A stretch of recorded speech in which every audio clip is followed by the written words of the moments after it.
Espace TV. Espace TV, le journal de 13h. Bonsoir à toutes, bonsoir à tous. Merci de nous préférer. Bienvenue dans cette édition d'information. Au sommaire, le secrétariat général à la présidence de lutte contre la drogue, les crimes organisés et les services spéciaux, en collaboration avec les inspecteurs de santé, ont démantelé des cliniques privées évoluant dans la clandestinité.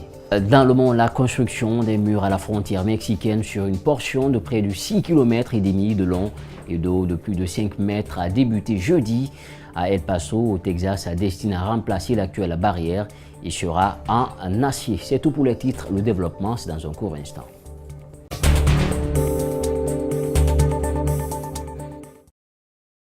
Pour une fois encore, bonsoir, bienvenue dans cette édition d'information. Si c'est maintenant, vous nous rejoignez pour commencer ouverture de la deuxième session ordinaire du Conseil économique et social hier jeudi.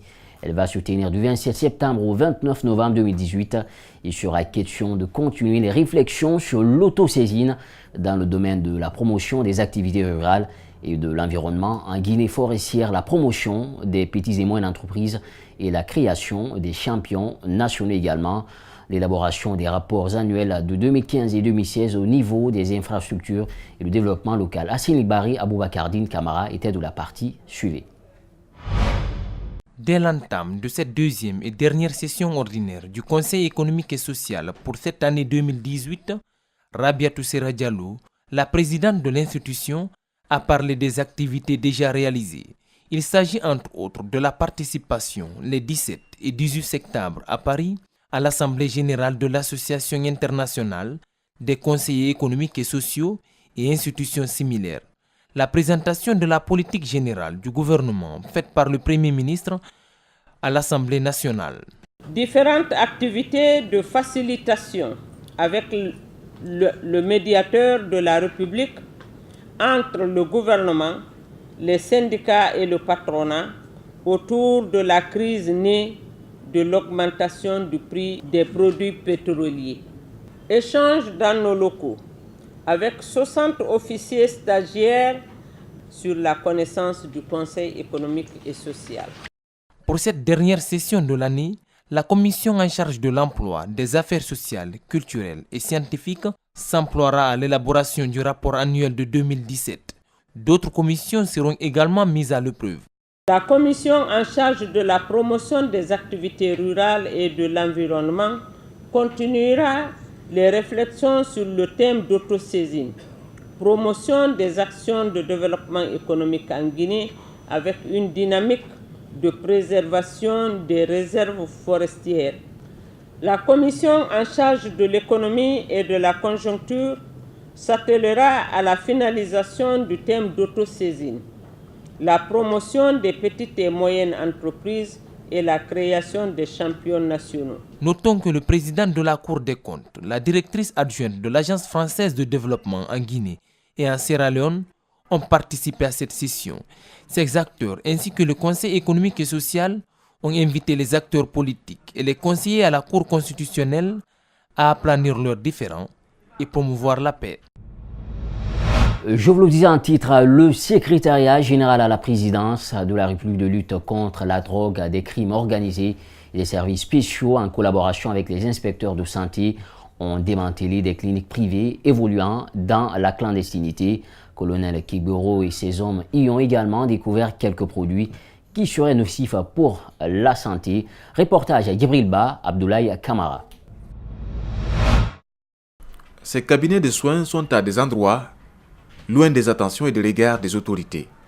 Dans cette bâtisse, située à Gomboya, on constate que les installations sont en porte-à-faux avec les normes sanitaires, puisque le laborantin déguisé en médecin partage ces lieux entre domicile et réception des patients. Les inspecteurs de santé et les hommes en uniforme n'en reviennent pas. Des femmes, des parturientes qui ont eu des complications après l'accouchement.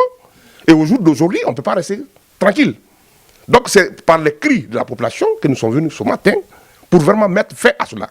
Ici, des personnes y ont perdu leur vie pour manque de prise en charge, même si les avis sont nuancés, car nous rencontrons une dame qui loue la dévotion des camarades. Devant les hommes en treillis, le chef secteur appelle ses cohabitants de ne plus fréquenter le lieu. Cette clinique ne répond pas aux conditions requises, que personne ne s'y rend. Si tu te rends là-bas, tu perdras la vie.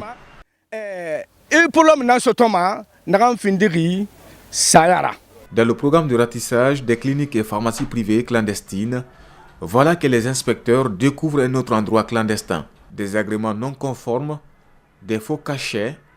Alors c'est le début des discussions. Depuis 2013 pour l'Ambaï.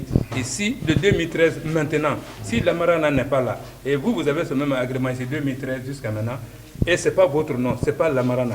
Est-ce que la clinique, votre clinique, comment on peut comprendre ça? Ok, ce que je vais vous dire, papa, je ne vous mens pas.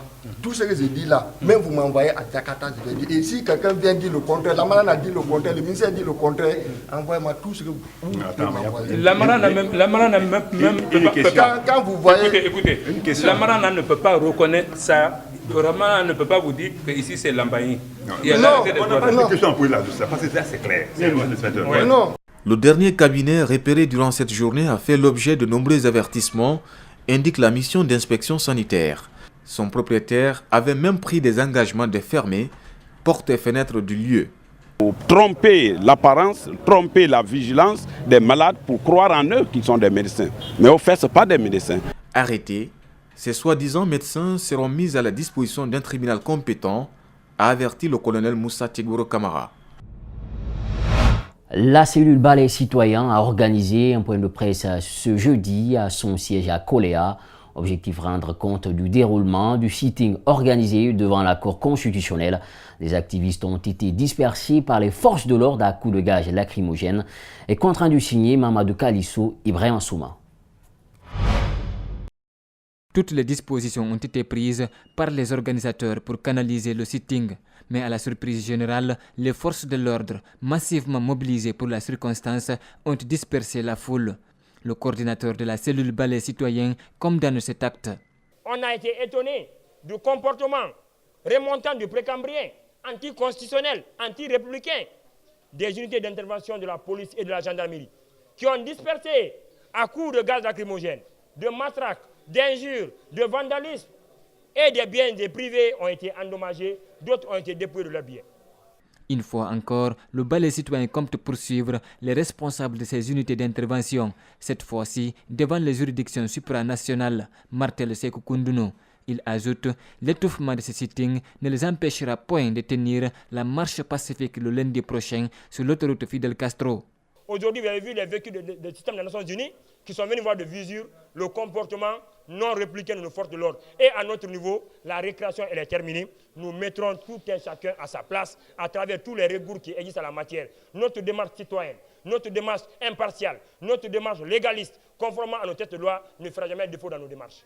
Le 2 octobre, le Balai Citoyen participera aux festivités de l'an 60 de notre indépendance, une façon d'honorer la mémoire des martyrs qui se sont sacrifiés pour la libération de la Guinée du joug colonial.